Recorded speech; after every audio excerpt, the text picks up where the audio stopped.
So, Professor, one of your main scientific interests is love. Yes, it is.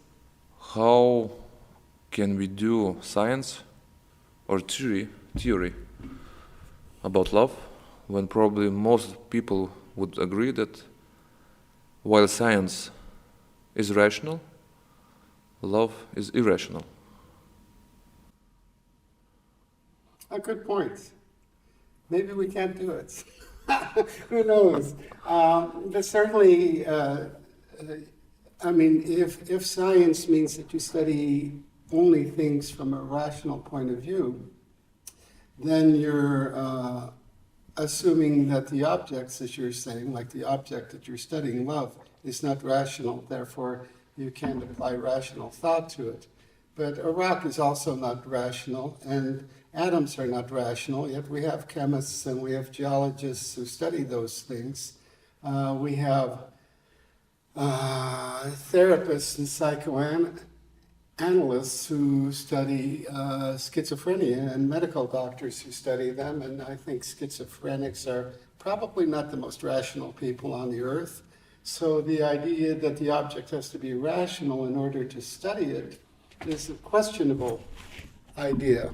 The other thing about that is, if love, which I will disagree with the statement I'm about to make, but if love is a kind of emotion, which it's not, though there's an emotional component to it, if love is a kind of emotion, and if love is irrational, and if emotions are irrational, which they often are, then emotions are also not the subject to study. So by using the criterion of rationality about what we can study scientifically, we narrow the field of what we can study to very few things. And most things of interest and of importance to us will not be studied. I would wager, that from the beginning of Homo sapiens, or even before Homo sapiens, Homo erectus, and even probably before that, but then it becomes more conjectural. So when you go back to Australopithecines, and there are probably, and certainly across species, there are indications of love being present in early hominids, and even in species there is evidence of love. So you don't necessarily have to be a highly evolved creature to have behaviors that from which we can infer there's some expression of love.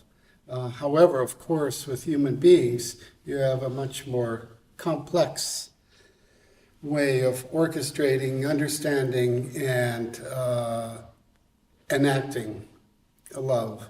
Now, I would say, before we started this discussion, you were talking about transcendentalism, and it's a point that I've never made in any of my interviews, or even in my writing, but I've always thought it, so this is the first time. I don't know if it's a really stupid thought or not. I don't think it's so stupid. But I would guess that the very capacity of transcendental thought by human beings was first triggered by orgasm. So by an act of love. Simply put, once you have an orgasm, or once you are making love with someone, as Plato would say, you have the sensation of two in one. So you create more meaning in the moment than actually exists. You're just having sex. And you're just doing it for reproduction's sake, from some evolutionary fundamental basis. And I believe that. I believe you are just having sex and you're doing it because the species has to survive, and that love is, what would it be called?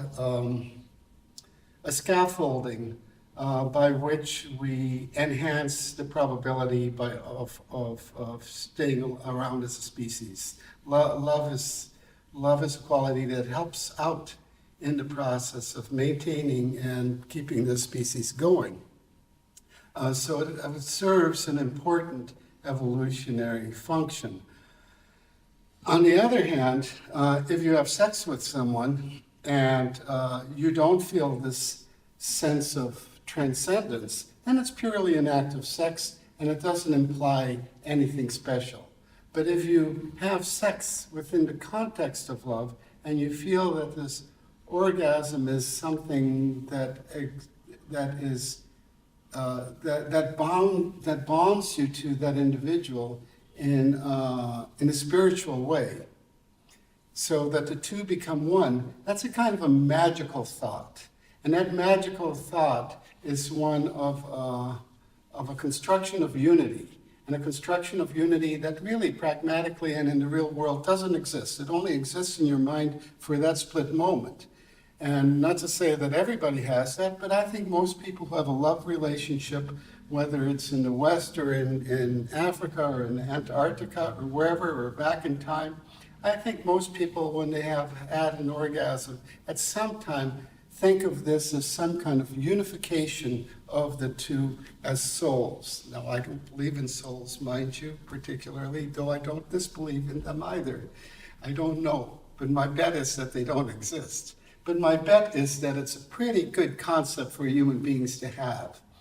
But in any case, I would guess that, just a conjecture of mine, but I like the story, that the first time when people made love and they had that capacity, that transcendent feeling led to the possibility of thinking that God exists. So without orgasm, there is no God. I think that's a pretty heavy-duty statement, but I don't know. But it could be just pure silliness. But it makes some sense. It does, and it opens up interesting possibilities to theorize. But remembering Plato, he said that while two people are in love, love is not dyadic when he spoke about eros, because when you speak about orgasm and sexuality, usually it's the romantic love. Mm-hmm. We have to be more specific. So he said that with the romantic love, the problem is that the only person who has love is the one who loves, but the one who is being loved, he just gets only attention, but that he doesn't have this romantic love in him. So that's why he went to explore a different kind of cosmological love.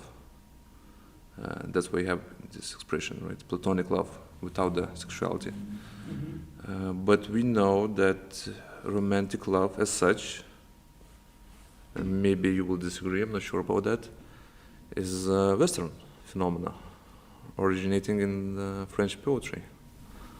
But that's obviously not the case. I mean, there's so much evidence to show that romantic love, there was a man, Bill Jankowiak did a cross-cultural study of 186 countries, I think, out of the 186 cultures, and using all sorts of archival material and material from explorers out of those 188 countries, evidence of romantic love existed in something like 164, I forget exactly, I'm off by one or two maybe, 164 out of the 186 that he studied. So he came to the conclusion that romantic love is a near cultural universal. Then later on he did more research, and a large reason why he didn't see indications of romantic love, evidence of it in those 20 are simply people didn't write about it. Most anthropologists and most researchers haven't been interested in the idea of romantic love until recently. Certainly in India, where you have the Kama Sutra, in China, where you also have novels. I can't remember the Red Chamber, I can't remember the name of it, but it's also a book full of the expressions of romantic love.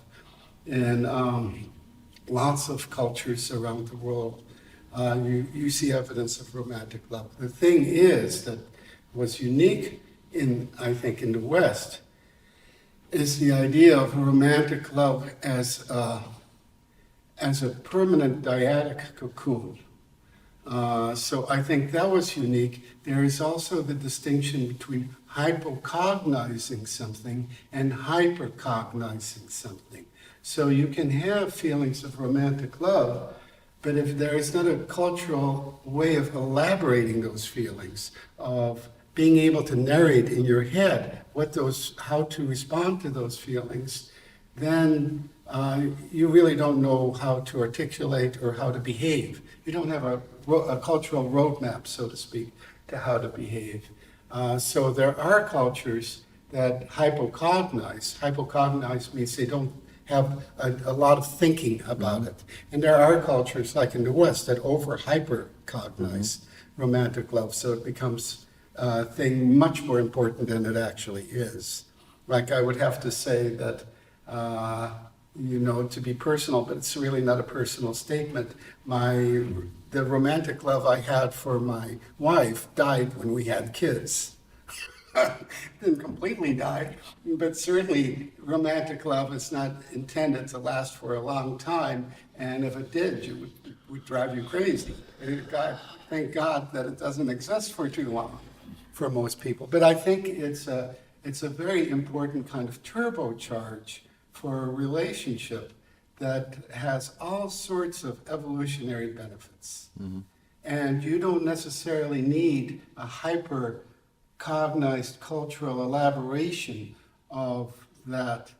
You just need a very minimal, hypocognized elaboration of that. For example, the idea of monogamy. Monogamy has come under fire lately by many people who argue that we're not naturally monogamous.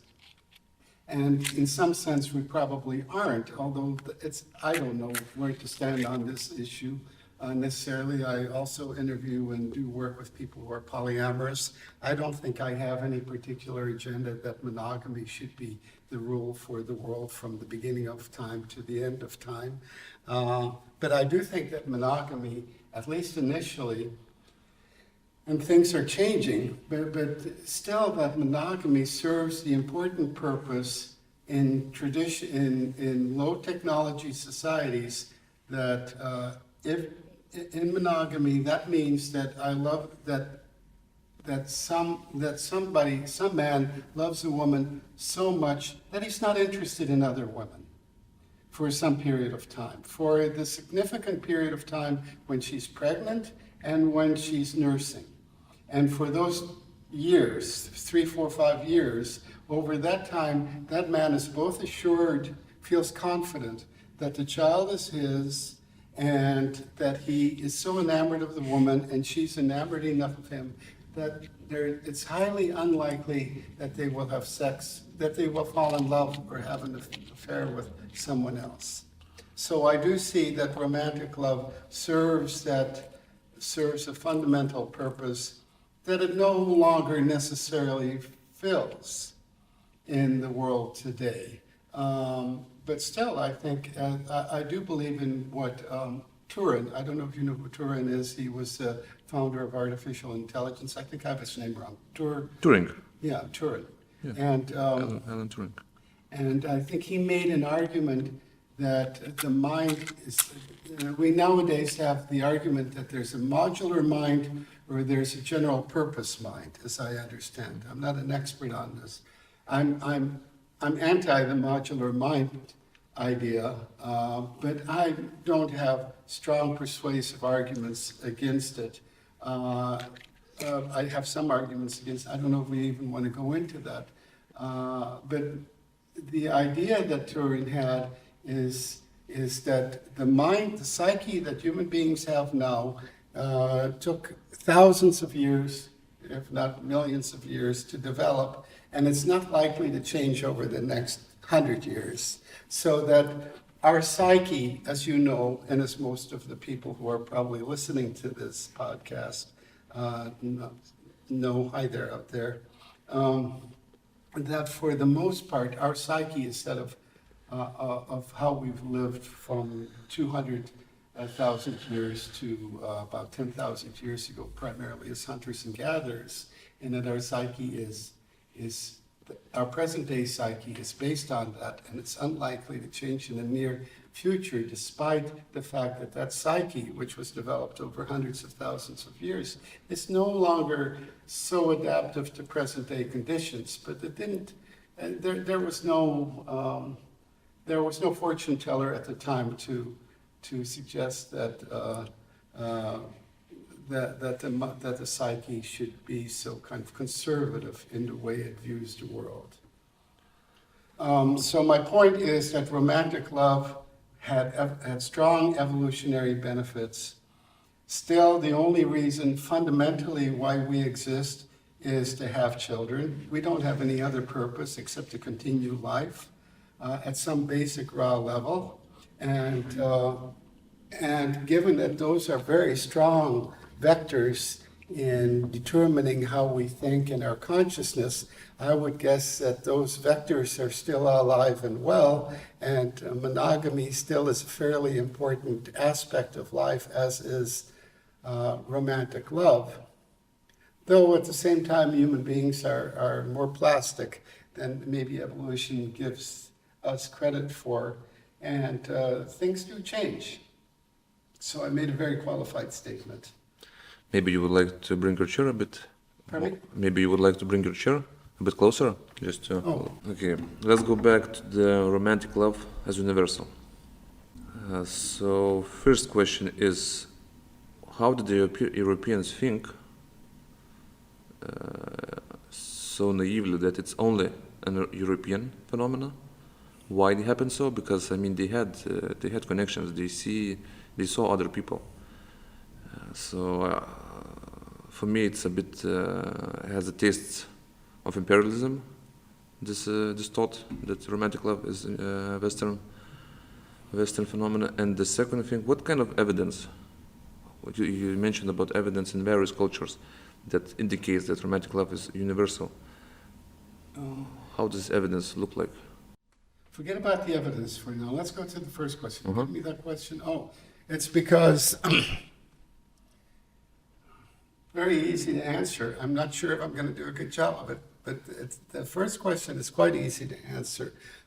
So why the question, if I get it wrong, is that Europeans were blind to the fact that all these other cultures, let's say Sri Lankan culture, Pacific Ocean cultures, American Indian cultures, South American cultures, whatever, wherever, China, that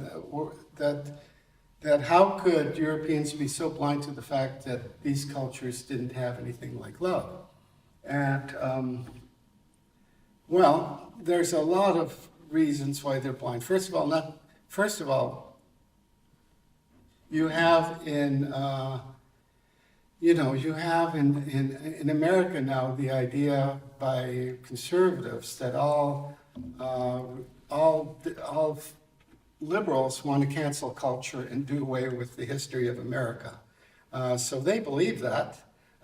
There's not an ounce of truth in that, except for some very liberal people, but they believe every Democrat out there is a cancel culture freak and supports Antifa. And vice versa, everybody who's on the liberal side believes that anybody who believes in Trump is some kind of crazed subhuman. So we can easily create landscapes of false images and leave out all sorts of things about other people. So that Western Europeans with a strong ethnocentric bias of themselves being superior to most of the places where they visit, especially the savages out there, would probably not be looking for fairly nuanced things. Nor, for example, I could be, my son, who's 17 years old, could be in love with someone, and I wouldn't know. I have no idea what he's up to. So love is usually a fairly intimate thing. It's not expressed in public. They're in ways that foreigners might recognize. Third, and this could happen in Lithuania, but I have a clearer case in Sri Lanka. In Sri Lanka, there are lots of people who came to the village where I worked, and they saw all those people. There was no electricity, there was no running water, nobody wore shoes, people smoked beedies rather than cigarettes for the most part. It wasn't like they were that primitive, but they all looked poor. But from the village point of view, there were clear class distinctions between those villagers. And they recognize those, and I recognized them after a year. I lived there 3 years, but I clearly recognized those differences. But people, even Sri Lankans who came to the village from urban areas, they just saw them as poor. They couldn't see those distinctions. And I could point them out sometimes, but they could not see. So it's quite easy that those Westerners who went across the globe as explorers or as missionaries or went to live there might not be able to recognize that these places had love. Evidence for this, I'll stay with my Sri Lankan example. Love was strictly prohibited the first time I went, and they didn't know anything about romantic love. They didn't even know when I went there, shows you my age, but in 1979, when I first went to Sri Lanka, to this, what they called in English, a backward village, they didn't even know where the United States was. So I would ask people, where's the United States? And they'd think about it. Some of them didn't know, had never heard of America. And they said, no, it must be a suburb of London. Nobody knew where that was. So I was fortunate to live in a place that was still innocent of that. But the highest suicide rate was because of unrequited romantic love. So if two people were in love and the parents decided, because arranged marriage was the rule of the day, that they couldn't marry each other, often one or both committed, not often, like 50%, but it had at one time the highest suicide rate in the world due to romantic love. In a place where the idea of romantic love was never elaborated, nor were there, nor was in fact prohibited. Especially I lived in a Muslim community. So still there was lots of evidence of romantic love that I saw there. People would do anything to elope with their beloved, even if it meant they would suffer dire consequences. So that would be part of my evidence. Built-in Kowiak had 11 criteria. One of them was suicide, but there were, I forget what all the criteria were. Love songs and ballads and other kinds of evidence for it. But clearly, when he looked at his criteria and mapped it onto different places, there was some evidence of romantic love everywhere. That is not to say that all people feel romantic love. But romantic love usually expresses itself among a population, whether it's the majority of people or not, it's usually there. So I think one can be quite confident, and most psychologists are quite confident, and evolutionary people, that it's a cultural universal. The huge statement that you did, one can say that it is based on evolutionary thesis. It's looking to love through evolutionary lenses. Is it the only way to look at romantic love and to do research? Because the problem I have with evolutionary, it's very convincing, and it's also probably gives the universal assent very easily, but it's always very reductionistic. I always feel like someone is looking at me just as a primate. Someone just, as you said, the only purpose of human life is to give another life. No, I think there's lots of different theories about romantic love. Some of them have nothing to do with evolution, but that doesn't mean that they're anti-evolution. They're just independent of evolution. So one of the most famous theories that comes out of psychology is that there's different love styles that correlate with different personality types. And clearly, that has some basis. Some people just don't like romantic love. They don't like all that, those intense feelings that you can't control. And some people are uncomfortable with them, and they don't have them. Some people have those feelings and they don't know how to turn them off, so they fall in love with every other person and have kind of a manic form of love. So there's multiple different kinds of loves, and there's different kinds of means to what's I going to say? There are different cultural means to express those kinds of loves. I think one of the things that's also happens is there's, there was industrialism. And with industrialism, there were certain changes that happened in the relationships between individuals and society. And that relationship had traditionally been one where people were interdependent. So a community was interdependent. So if I lived in a community, I was likely to be born, raised, and die in that community.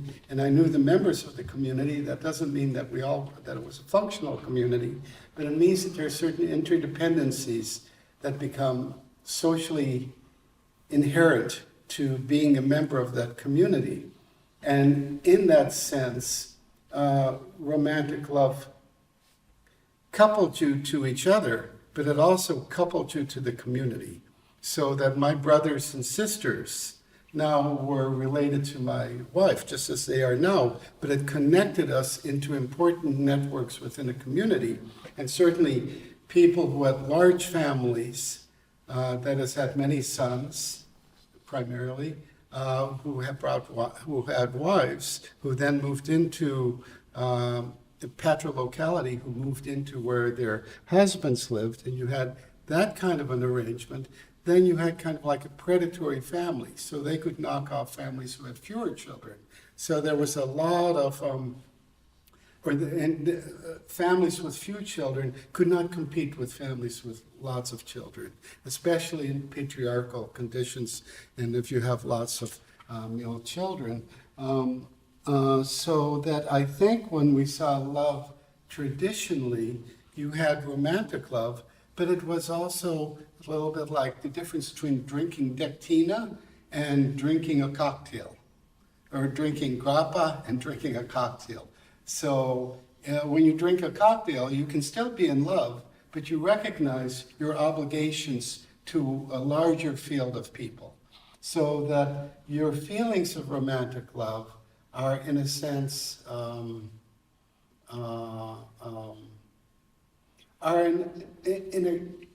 not the raison d'etre for living, as they are in romantic love.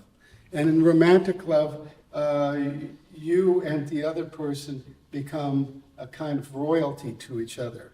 You're king and queen to each other, and you have that. But in romantic love, I think where you have arranged marriages or in pre-industrial age, romantic love was always engaged in other kind of social obligations, in a whole network of deontic rights and obligations. Deontic rights meaning that I have rights and obligations over a field of people.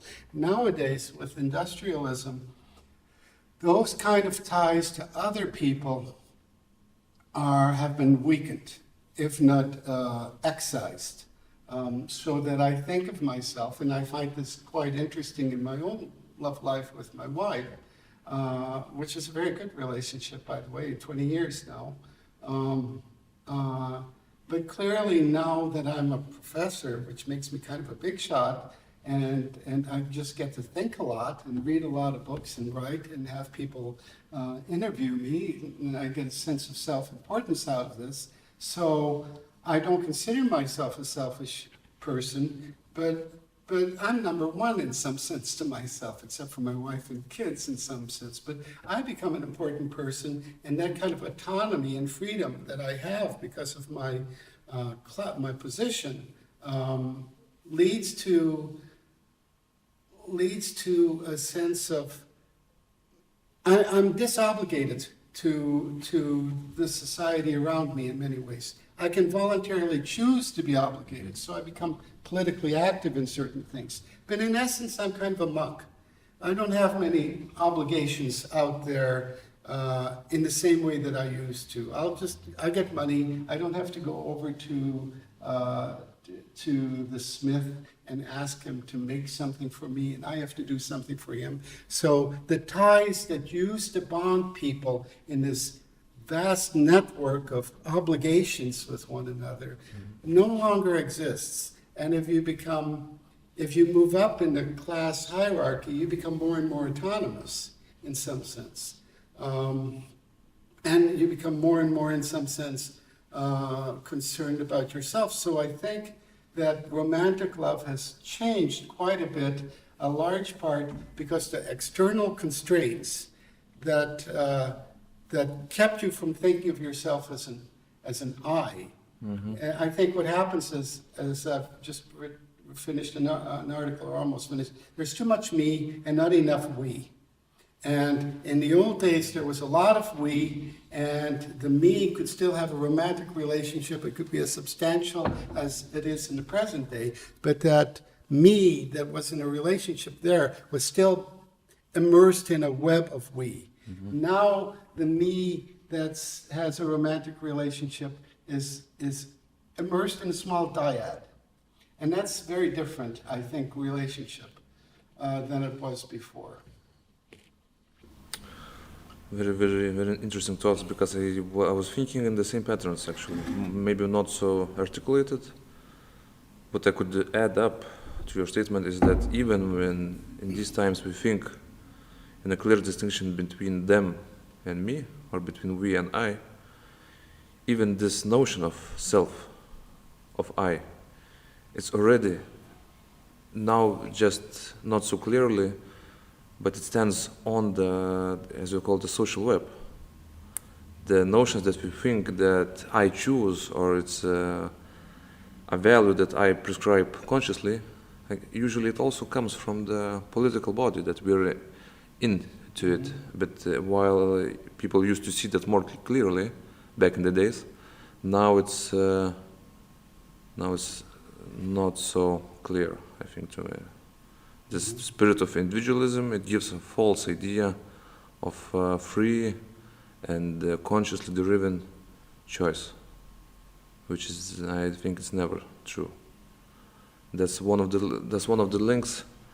The question could be, while we made this presupposition, why we have such an exaggerated notion now of romantic love?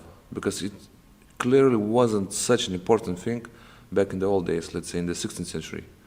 It used to be that people would experience it, as you said, not everybody probably.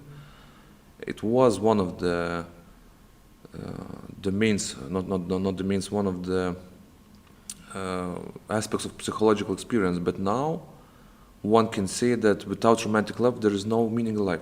Why it became so exaggerated in our time? One thing that you said that the social network is loosening, maybe something else? Yes, there's I think a fair amount of reasons for why it becomes so important, and in a way it's also become less important. It's become both, more important and less important at the same time, I think. I think I read this article just a few days ago. I think it was in an article, it came from some blog, but a good blog, Aeon, A-E-O-N, on the internet. And the argument was, they argued that the data showed that 17% of Americans, when you ask them when you ask Americans, put the people you know in zones. So the first zone being those people who are closest to you, your core group of people. 17% of Americans put nobody in that zone of closeness. 0, nil, no people in that zone of closeness. And you know, of course, there's that book that came out, I think 20 years ago, Bowling Alone. So that now people used to bowl, in a famous book by this Harvard sociology professor, I can't quite remember his name, but Americans tend to go bowling alone, and they go to bowling alleys alone, rather than with a group of people. I think I see this in Lithuania too. People don't have many friends. They used to have lots of friends, I think, But in any case, 17% of Americans have nobody that they consider close to them. That's a lot of people that are all alone out there. Human beings, I don't think, are used to living, to being alone, living alone. I think we're herd animals with brains. We're just cows with brains, in essence. And we need, except for those virtuosos who are hermits, and I don't expect that there are many among us that can live alone for the sake of worshiping God. Those people are exceptions. But we need our herd. We need people to be with. And those people serve both as external constraints to our individualism. So if we're very close friends and we see each other regularly, I can't keep talking about me because you'll say, hey, what about me? I have something to say sometime too. So friendship implies a balanced relationship. I talk, you talk. Professor teaches students is slightly different. It gets more complex, but mostly the professor does the talking. But in real life and in family life, we have voices together. So my individuality is always compromised.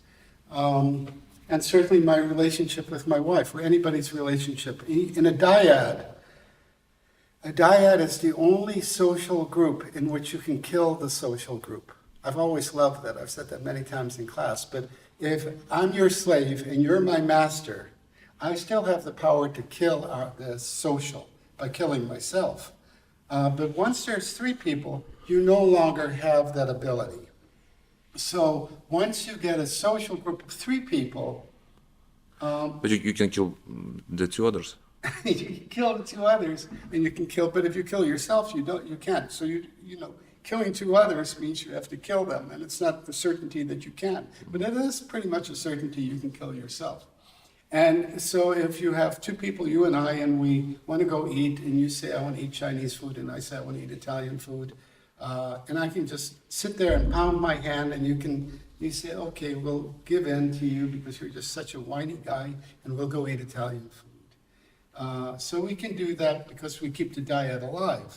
The dynamics of relationships change depending on how many there are. And of course, theoretically, as Simmel said, true freedom comes from being alone.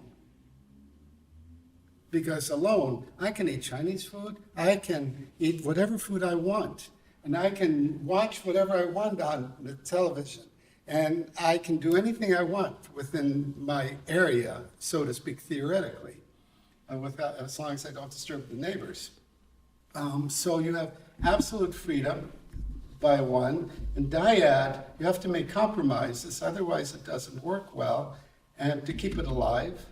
And then with three, it's a little bit more of an objective relationship. You can't be too emotional because they can kick you out and continue with their dyad on their own. So my point here, I think, is a little bit that if you live alone, you have this kind of, one point is that if you live alone, which 17% do, without having any close contacts, you live alone by yourself, and what do? You go to the web and you create your relationships on the web, either through QAnon, through pornography, through strange rabbit holes, or through news, or through what. So another interesting statistic about America, the average American spends 12 hours a day, no, was it 12? Yes, 12 hours a day on social media, on their computers looking at things. That's a lot of hours. Mm-hmm. It used to be that we spent 7 hours. Now it's up to 12 hours. It's a lot of hours that we spent there. So an argument could be that in terms of romantic love, that we end up spending so much time in a virtual world that we tend not to be able to make commitments to people in the real world. So romantic love, in a sense, doesn't die, but it certainly is under deconstruction in the modern day world. especially the last point I wanted to make, I don't know if I made that point very well, but John Kowiak again argues that every culture has to decide how to regulate the relationship between love and sex. So when we talk about romantic love, we have to also acknowledge that romantic love is not romantic love without sex. It's not possible to have romantic love? Huh? Is it possible to have romantic love without sex? I think not, but it matters a little bit on your definition. Certainly there are books, I guess like Anna Karenina is a little bit like that, but the one I know best is The French Lieutenant's Woman, where you can be deeply in love with someone and it's unrequited. But in my sense of romantic love, I see romantic love as one that's a requited relationship. I don't see romantic love as one vector relationship. And I don't see how you can have romantic love. I think of your St. Francis and the nun that he was with, you can have romantic love without sex. I mean, I suppose that's possible, but I think that's some kind of outlier and not what I consider. So I don't think, once it becomes romantic, there's passion involved and there's sex involved. So I think romantic love has to have sex in it. You were doing a point about the less importance of romantic love because the relationship between romantic love and sex is deconstructed. What was the idea there? Well, the idea is that it's regulated in societies, so that you had three. In the old days, you had romantic love, and then you got married, and then you had sex after marriage. Then in the 1950s or so in the U.S., you had romantic love, and if you declared love to each other, you could have sex before marriage. That came somewhere around the 60s or 50s, that became okay. But the idea that you can have sex before you have romantic love, and that this becomes a social norm. Of course, you always had sex before romantic love ever since the first Homo erectus at some times. But as a social norm, which is the important thing, now it's the social norm is that you can have sexual relationships with someone before you declare romantic love with them, so that the normative regulation of those relationships have changed tremendously, and sex has played a more prominent role in the relationship than romantic love. So the person who first wrote about this was Giddens in 1992, wrote a book,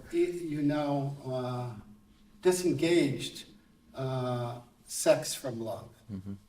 And so sex could be something autonomous of romantic love. And once sex becomes autonomous from romantic love, then things become quite confusing. The second thing that happened in the modern age is, from an evolutionary point, one of the ways that men always attracted women was that they could get resources. So the argument is men are breadwinners, and they strive to be breadwinners because as breadwinners, they become interesting, or women become attracted to them as breadwinners. And so becoming a breadwinner was something men wanted to do in order to have sex. And also love helped legitimize that in the Western world.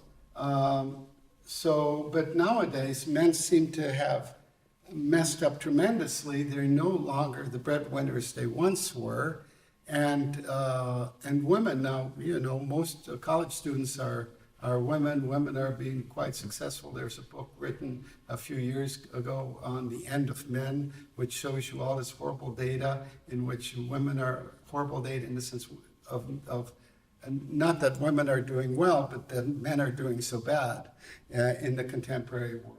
And one of the arguments that is made by a guy named Regnerus is that, well, men don't need to be breadwinners anymore to have sex.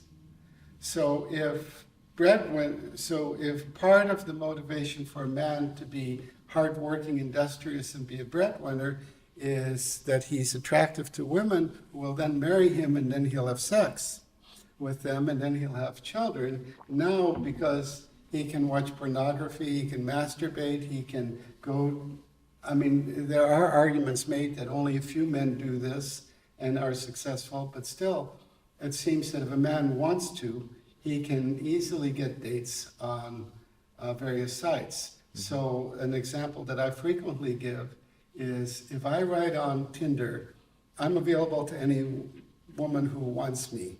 I'm not likely to get men and give my picture showing all my muscles and my wonderful gray beard or prickly beard. I don't think there are many women who are going, I might get some gay guys, but I'm not likely to get many women who are going to phone me and say, yes, I want sex with you. But if I'm my wife or some nice voluptuous woman or any woman, it doesn't really matter that much within some parameters, and says, I'm willing to have sex with any man who phones me up right now, she'll get a fair amount of phone calls. So the point being that men had to work to get sex. And sex was kind of the hidden carrot behind men being industrious. Without it, men can get sex. Eventually they're going to make sex bots that can simulate real people. And this becomes a fascinating world where things will change radically because men will, I'm not saying this is an argument made. I don't know how much credence to give it. I don't know how accurate it is. I don't even know quite how powerful it might be. But certainly Illouz and other people are making the argument that men are very reluctant to commit themselves to a relationship. And lots of women are disinterested in men because men are no longer breadwinners. They're no longer the kind of men that they have an image that they kind of want. So they may have some sexual relationships with a man, but they're not interested in marrying these men who just watch TV and play video games all day long. So that I'm thinking now that there is a possibility for the end of love, that romantic love becomes a little bit harder. An interesting case, let me just say one more thing on this, is I interviewed somebody a while back, a Lithuanian, and he gave me such a fascinating story. He's very smart man, a very interesting man, handsome, successful man, somewhere between 25 and 35. And he said that when he was a little bit younger, 22, 23, he had a girlfriend who was from a Scandinavian country. And he fell in love with her quickly, and they had sex with each other, and he liked her more than she liked him. And she said to him that she had sexual relationships with most of her peer group. So, you have these batchmates, these people that you go through school with, and you're a close group. You have that in Lithuania too, and then they would regularly have sex. I don't think Lithuanians do that, but in Scandinavia, there's a greater tendency to do that. And she just never fell in love with anybody. Now, my hunch here might be that if there's too much sex that's going on, the interesting thing about sex is best when it's commensurable. That means that, as who said it, Ken Kesey. Do you know who Ken Kesey is? He was a big hippie guy in the 1960s. He wrote the book on One Flew Over the Cuckoo's Nest. But he made an argument in his book called Garage, where if you put a rock under your bed every time you have sex for the first 3 years that you're with a woman, and then you take a rock out after that, 20 years later, there'll still be rocks under the bed. Which means that sex is kind of commensurable. Every time you get a new partner, you're likely to have a lot more sex than your old partner who you had sex with for 3-4 years, and then it kind of it isn't the same as it was in the beginning. So sex doesn't require love or a relationship particular for it to be desired. Isn't necessarily satisfying, but to be desired, it doesn't require any of that. And you're probably more in heat if you can access many different women or men. And love is another thing. Love is something, the relationship is incommensurable. That is, if I change sex partners, I don't care about that sex partner, but changing a wife or losing a loved one is a tremendously terrible thing. So, that's one reason you don't have sex with other people. It's an external constraint because that person is incommensurable. Now, when people cease to be incommensurable to one another, then what happens? And that relationship of incommensurability, that you're my one and only, that we can't, without you, my life is devastated. I think that's an important aspect of romantic love. And I think it's one that can weaken because love and sex are related to each other. And they're not, and from an evolutionary point of view, they're related in very primitive ways. Very minimal ways are they related to each other. And if we can disengage those two and we can give easy access to sex, what does that do to the status of romantic love? And that becomes, I think, an important question for the future. That's the end of what I have to say for that. But it becomes a tremendously important question. You spoke about how romantic love is getting less important, but if we look at the books, at the movies, at the way people see their life stories. But I can explain that. Please. There's a guy, Chuck Lindholm, who talks about this. Chuck Lindholm wrote an article called The Future of Love. Chuck Lindholm's quite an interesting character. He makes the point,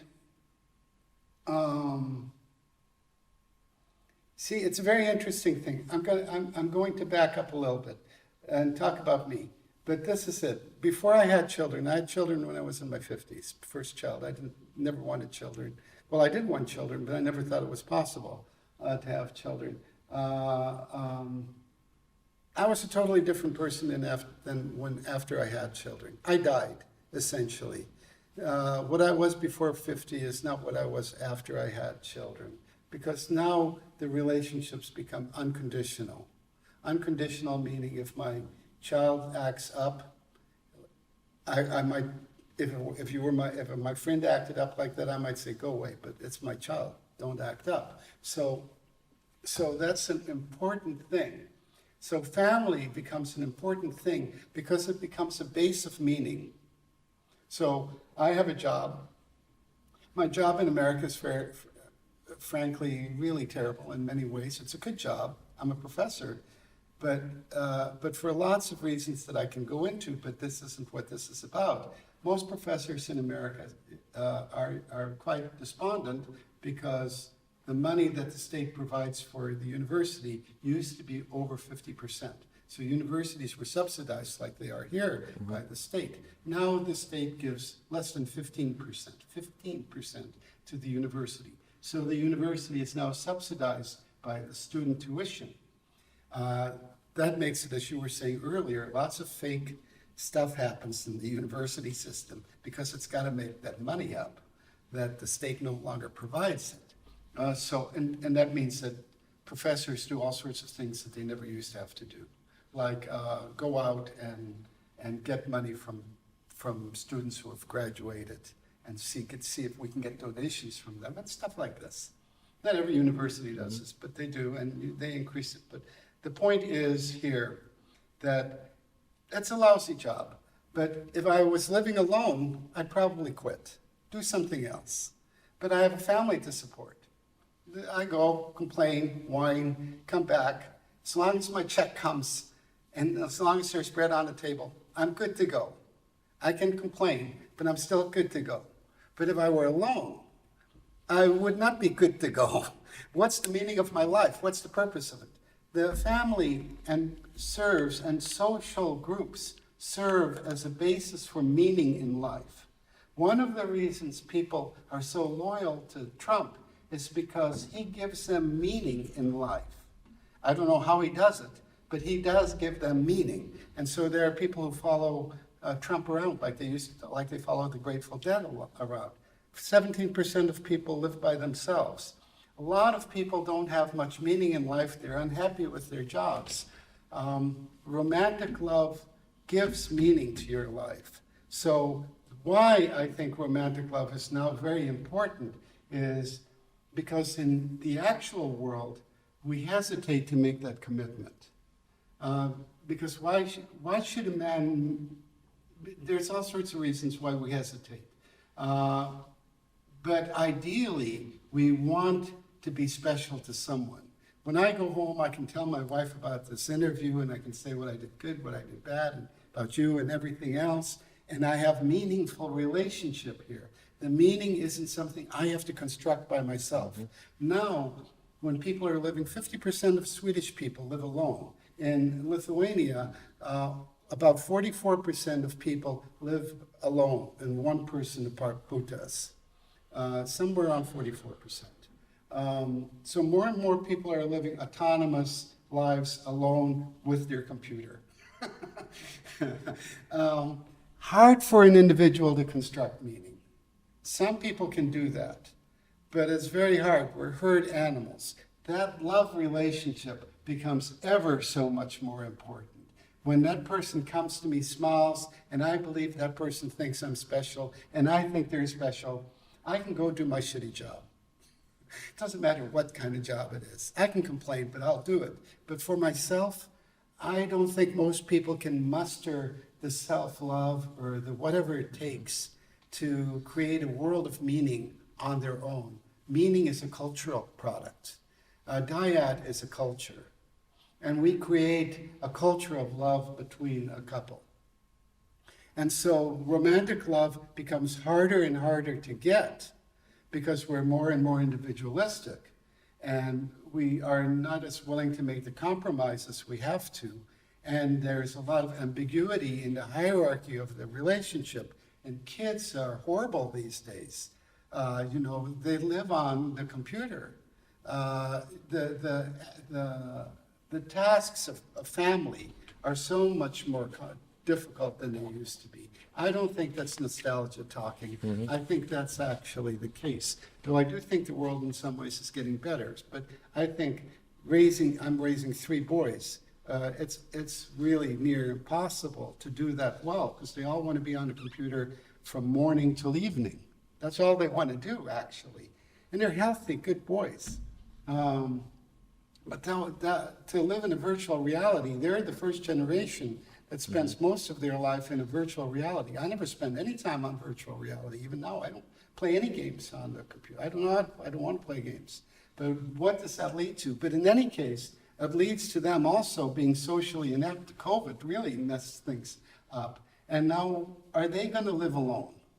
And if they live alone, how are they going to make contact with a woman or a guy if they're gay? I don't know. I don't really care if they're gay or heterosexual, but I think it's of fundamental importance to the well-being of the human race that human beings fall in love, have families, whether it's polyamorous families, whether it's homosexual families, or whether it's heterosexual families. Hardly matters, but people need core groups of people to live with. However they construct those people in the future hardly matters to me, but they need to construct them, and they need to be inherently and intrinsically, not, you and I, we have a relationship because I'm a carpenter and you're a plumber, and we live together because we can build houses together. We can't create groups that are based on instrumental reasons. We have to have groups that are based on love initially, and when that romantic love transforms to what might be called true love or something else, but it turns into something social. Mm-hmm. And that's the big problem today. Can we do that as people are fragmenting into autonomous units where they live there in their little rooms with their computer and they can be God? Because they can turn things off and on whenever they want. What's your prognosis? Huh? What's your prognosis? I have no idea. I think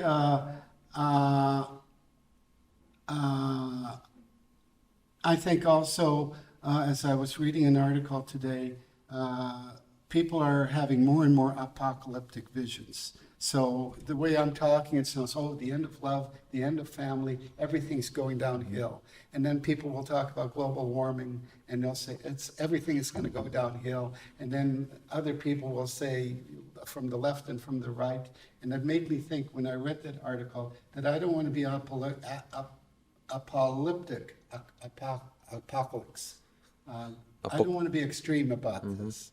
I think family and will probably continue in some form. I think we've managed to be around for 200,000 years. Hopefully we'll do it another 200,000 years. But I'm sure that something like love will have to be there. Because individuals by themselves cannot construct meaning. And without an intrinsic sense of meaning, which is what love gives, we become something other than human.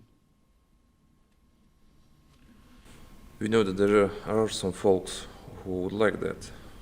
We know that there are some folks who would like to be more than human. But that's a different topic. If to localize a bit our discussion, you did a few research papers on Lithuanians, how Lithuanians perceive love. Or how do you just do love? How do you love? What can you explicate a bit on that? I can. I don't think it's what I have to say is so exciting. It was interesting. I came here in 2001 by accident, literally by accident for a year. Professor, can you speak to the microphone, please? Oh, I came here in 2001 by accident for a year. It was actually by accident on a Fulbright scholarship. But I could choose almost any country I wanted to, and I just chose Lithuania. I didn't even know much about it. But in any case, I did a study between 2001 and I came back to teach intensive classes for 2 weeks every year, and I've been doing it every year since, until recently, where now I'm actually staying here. And we did what's called a free listing of love, and that's where we ask people the question, list everything that comes to your mind when you think about romantiška meilės. And we said this all in Lithuanian, and we had 80 people from Vilnius and Kaunas, and 80 people from rural areas do it. So we had 160 people write these long lists. People would write 20 things, and they would write like sex and walking on the beach and all sorts of things.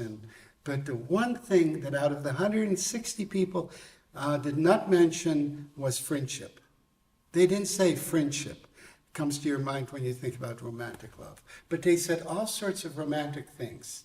But they also said that romantic love doesn't really exist. It's phony, it's soap bubbles, it's Disneyland, it's temporary. So they were critiquing romantic love as something real. But and also we did this with Russians. They did essentially the same thing. Both Lithuanians and Russians, there were differences, but not many, saw romantic love kind of romantically. And these were people who weren't romantic, because one person I talked to, and for a male, and other males would say, with 3 men, who needs women? That meaning that in a conversation, not in terms of sex, but in terms of having a good time having a conversation. You don't have women for conversations. They're for other purposes, family purposes. False. But in any case, yes, of course.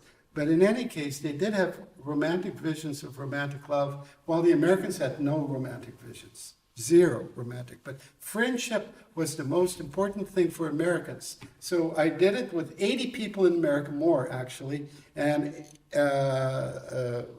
how many? 160 people here, rural and urban, did it with lots of people in America.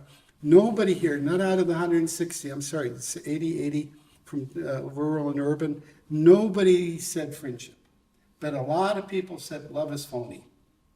Love just is temporary. Americans never said, a few did, but rarely said was temporary. Love was all important to them.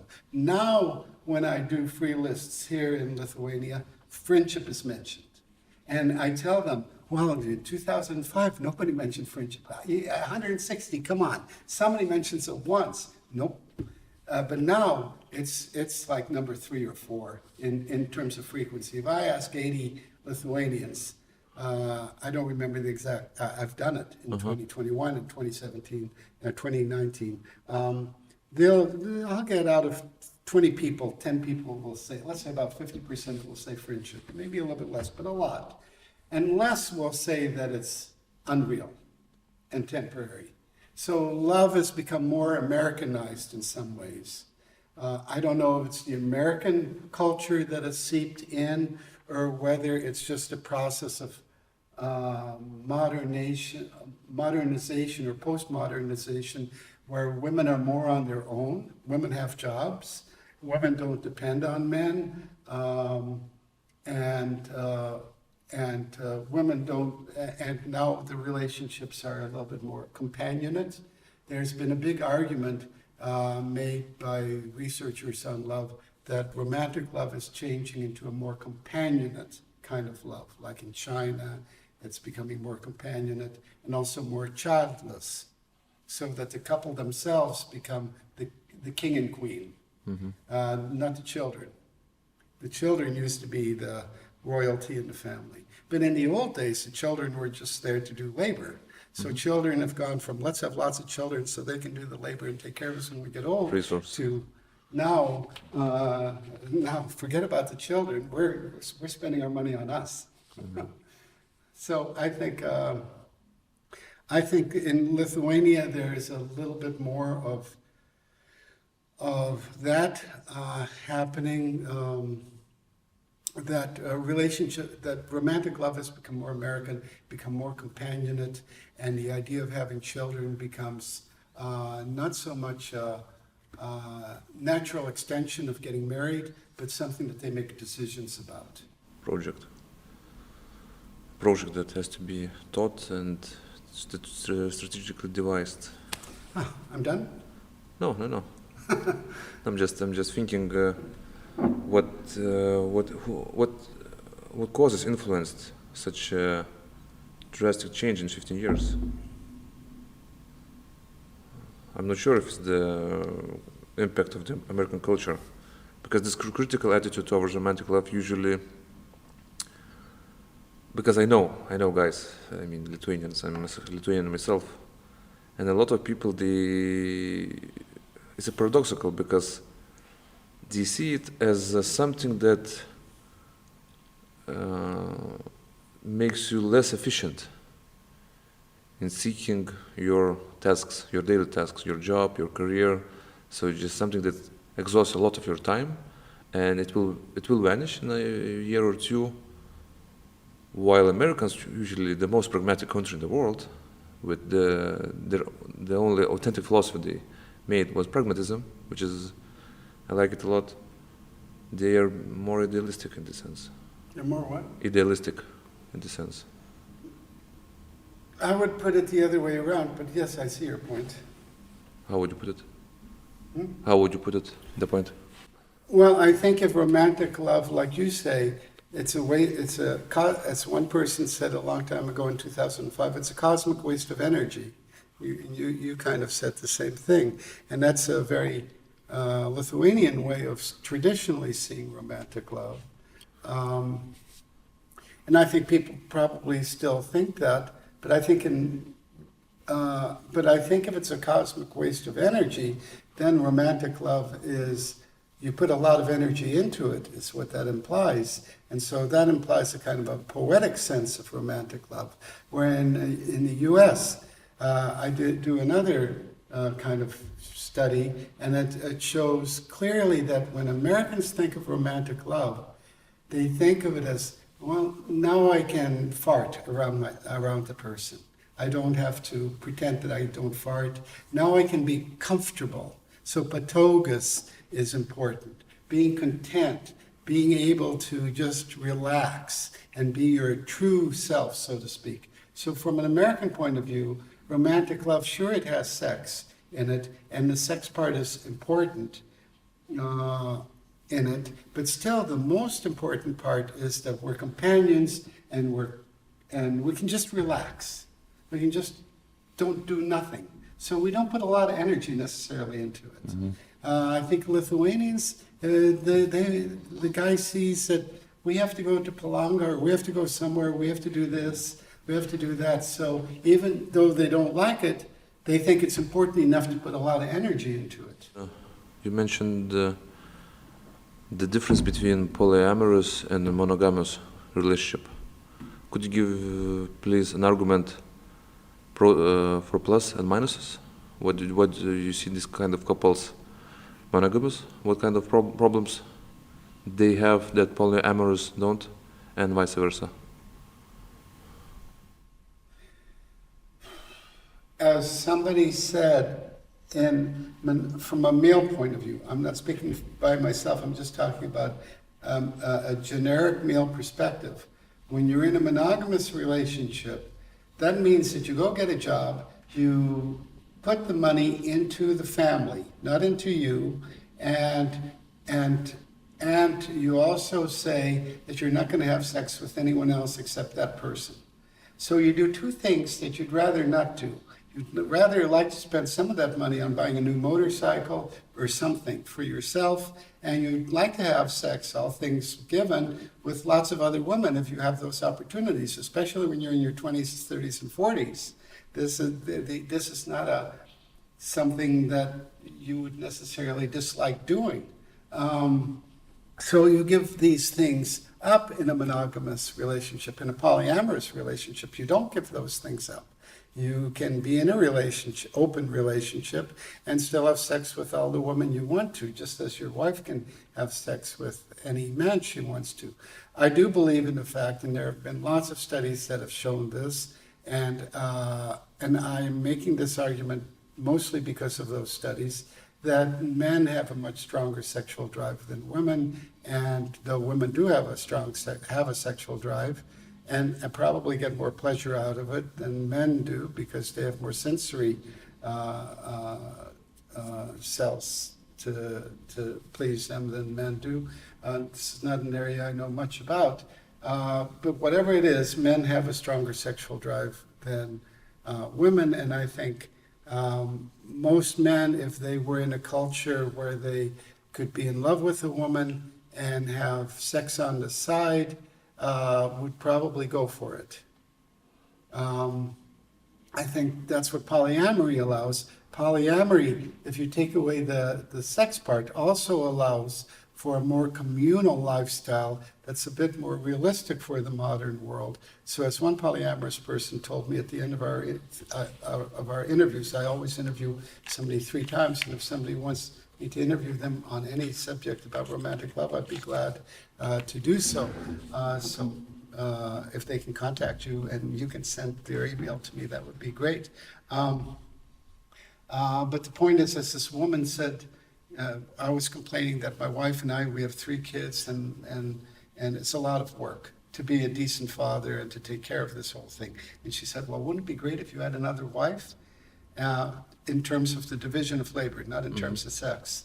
And I thought, yes, it would be really nice if we had 1 or 2 more people who participated in the family. I don't have the mentality for that. I'm too old for that. I'm pretty much traditional in everything. But certainly I can see that polyamory is an adaptation it is a kind of adaptation to the modern world that probably will exist. There's quite a lot of polyamorous people in Lithuania. You'd be surprised how many. But I can see it as realistic in that sense. From what I understand about polyamory, however, there's the idealistic ones who see it as a way of life and who see it as we have an open relationship and we can have sexual relationships outside, and we have ethical obligations to those people outside and to our relationship. So everything is about defining the relationship. And there's a lot of psychological work in having a polyamorous relationship. So it's not a simple thing. So there's the ideological polyamory, which I think is quite complex and difficult to maintain. And if you think that having one lover is a waste of energy, think of having 3 or 4. That can be psychologically just drive you crazy. But the other part of polyamory is that a lot of people get into it not for ideological reasons, but for pure sex. So there's a lot of interesting things sexually that people do in polyamorous relationships. So it can be just about sex sometimes, I think.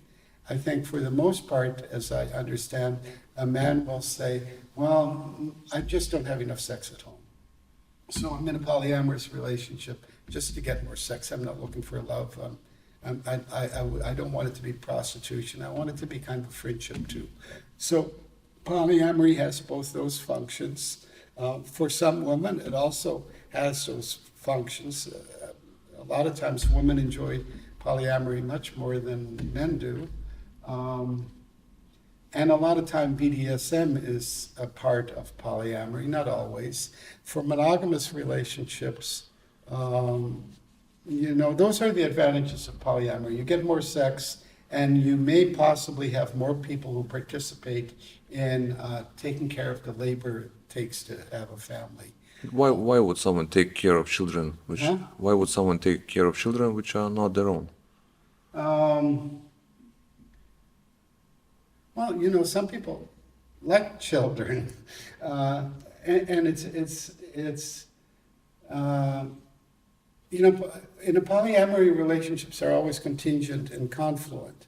So contingent and confluent means that they're not necessarily permanent, and confluent means that you're in it as long as it makes sense for you, as long as it has some benefits to you. So if you've been living all alone, or your significant other doesn't have children and you want children, then you can be in there, and then you can be kind of like an auntie to these people. And I don't know, people like that sometimes. But you can always get out. Mm-hmm.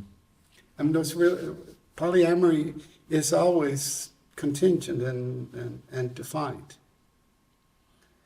Monogamous relationships, except of course if you're among the elite, is hardly ever considered a priori or initially to be contingent or confluent. That means you're in it, and regardless of the bad things that happen.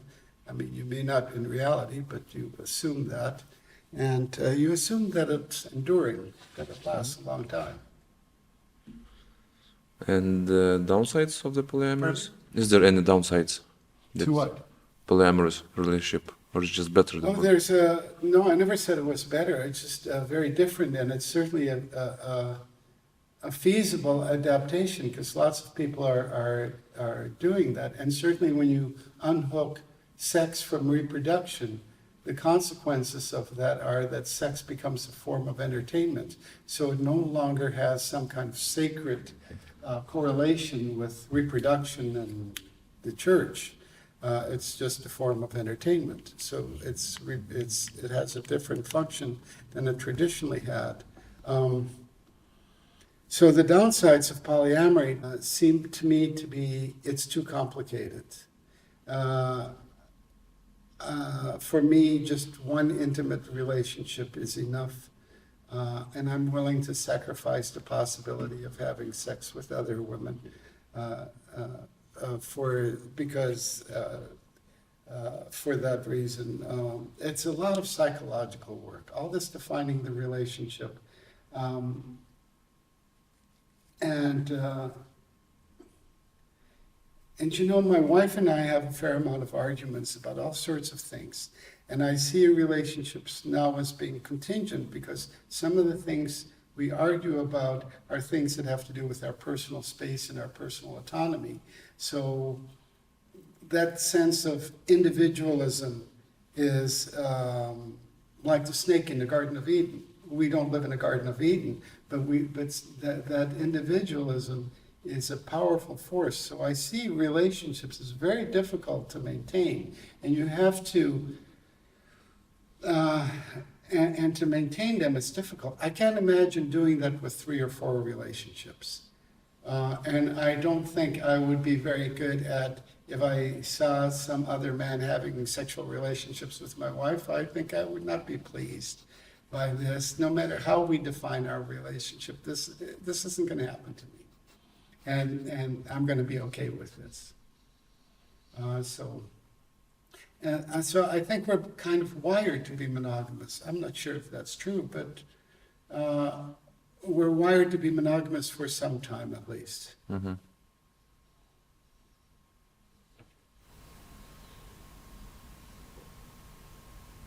So I also think it's important, my last point here on is, as I said before, in terms of meaning, I think the important thing about meaning, and I don't mean to, meaning I think is of fundamental importance for human beings to be psychologically healthy creatures on this planet.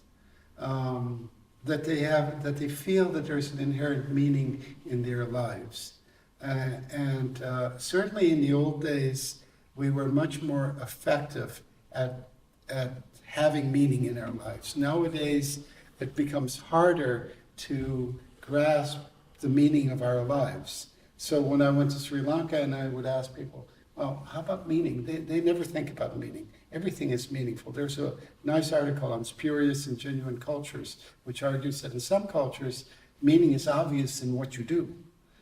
Everything is meaningful in that sense. But in our world, meaning is not so obvious in everything we do.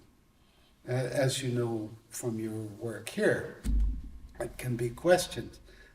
So I think in a monogamous relationship, no matter how difficult it is, and perhaps if I were 30, I don't think I could handle a monogamous relationship well. I wasn't good at it at 30. I wasn't bad, but I wasn't good at it.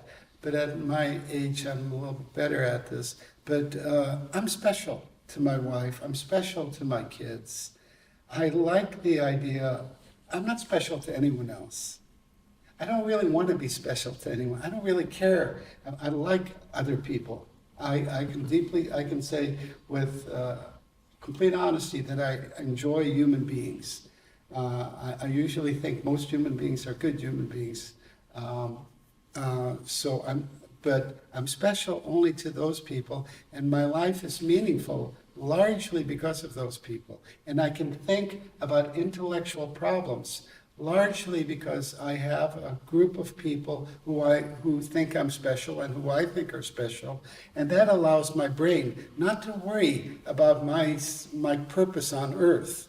So I can think about intellectual problems. When I was younger, like 30 and chasing women and looking for relationships and all this stuff, I was spending most of my mental energy on relational issues. Now I still spend energy on it, but I don't spend it in that horrible way, as we all know, of running around here and there and creating a relationship for a half a year, and then it's breaking, and then you have another relationship with somebody for 2 years, and you don't have any time to think about anything else except all these fights and this and that.